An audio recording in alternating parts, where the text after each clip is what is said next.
Final 1-1 entre Newell's y Tigre por la fecha número 12 del torneo clausura de la Liga Profesional, y vamos a hablar qué fue lo que dejó este empate horroroso ante el conjunto de Diego Dabove. Un conjunto de Tigre que venía en una ocasión especial por lo conocido en la semana con el fallecimiento de Miguel Ángel Russo y que todo lo que eso implicaba, ya que su hijo jugaba acá en Tigre y fue uno de los autores del gol allá por el minuto 22 del partido, porque de por sí los primeros 20 minutos del partido no pasaba nada, gente. No hubo situaciones de gol, no hubo acciones que se asemejasen a algo para acercarse a lo que iba a ser una primera acción de peligro, pero principalmente por las acciones que ocurrieron a lo largo del encuentro.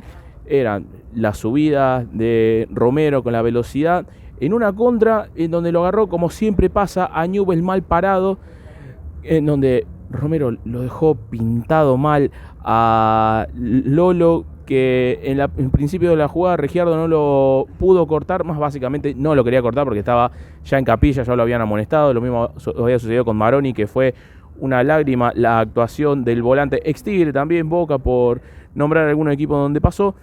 Pero las acciones seguían, Romero le gana en velocidad, lo deja pintado a Lolo, que jugó el peor partido desde que está presente en Newell's.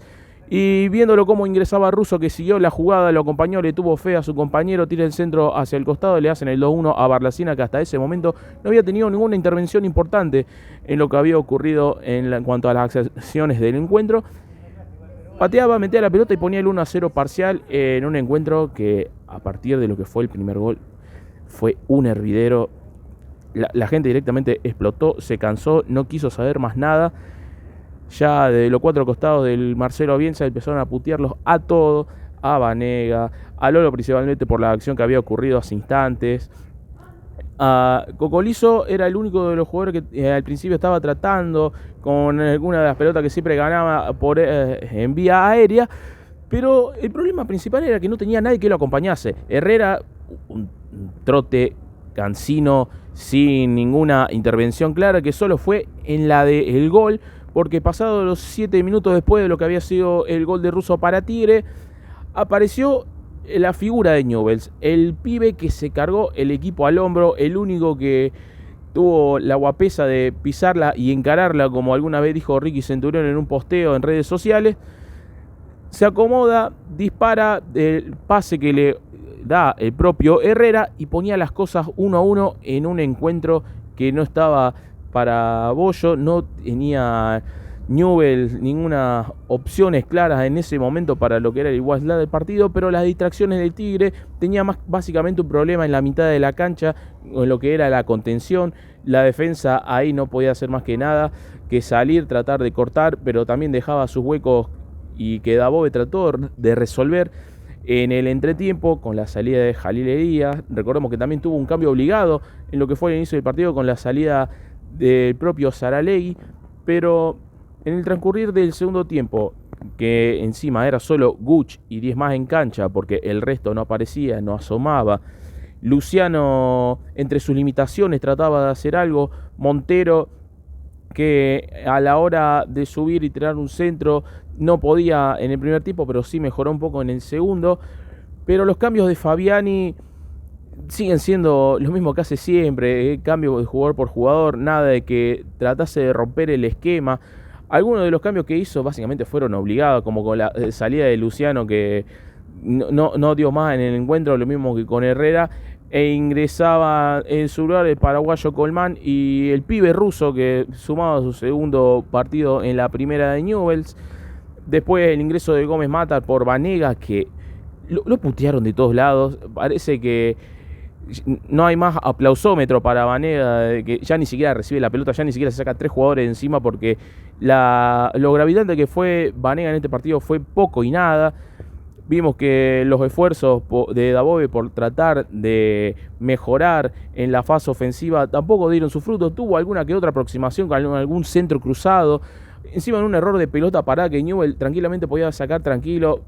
Colmán se apura, la recupera rápido Brian Martínez, que había ingresado también en el segundo tiempo, remata.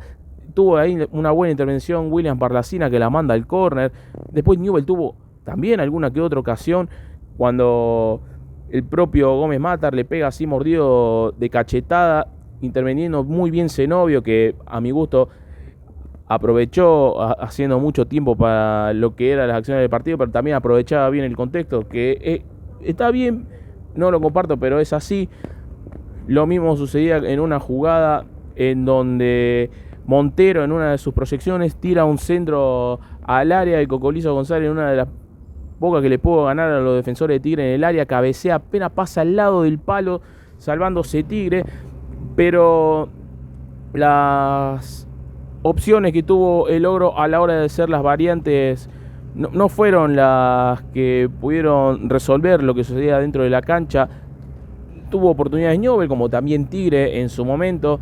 Vimos cómo los cambios de Dabove en ofensiva, algunos rindieron, otros no. El ingreso del espectro del gol, Alfio Oviedo, aportó poco y nada. No sé por qué salió Russo, que era el que mejor estaba gravitando dentro de la cancha. El ingreso de Salcedo por Lolo es básicamente porque era insostenible Lolo dentro de la cancha. Y dentro de todo no me disgustó, pero también tenía mucha falta cerca del área que podía haberla complicado a Newell's de pelotas paradas. Ya sabemos que a la hora de marcar Newell's es un desastre. Pero el encuentro terminó 1-1, sumó. Ahora con la victoria de San Martín de San Juan, Newell's está a 7 puntos de la zona del último equipo que desciende. Newell's se metió en esto solo, nadie intervino. La propia impresa de la comisión directiva, que básicamente está acéfala, un entrenador que solo se sostiene, seamos claros, por la falta de poder político que tiene Astore, y que quedan prácticamente 4 finales, 12 puntos, estás a 7. Veremos cómo siguen las cosas y cómo se dan los otros resultados en la otra zona del grupo, que es donde están la mayoría de los equipos que están peleando por la permanencia. Pero en este empate lo único que se puede rescatar es al pibe Guch y el resto de los jugadores que en su mayoría terminan contrato en diciembre. Veremos qué es lo que va a seguir pasando. Bueno, yo por mi parte me estoy retirando. Les vuelvo a repetir: suscríbanse, pulgar para arriba cada uno de los videos para que la comunidad siga creciendo y más. Yo me retiro y nos estaremos encontrando en el próximo encuentro.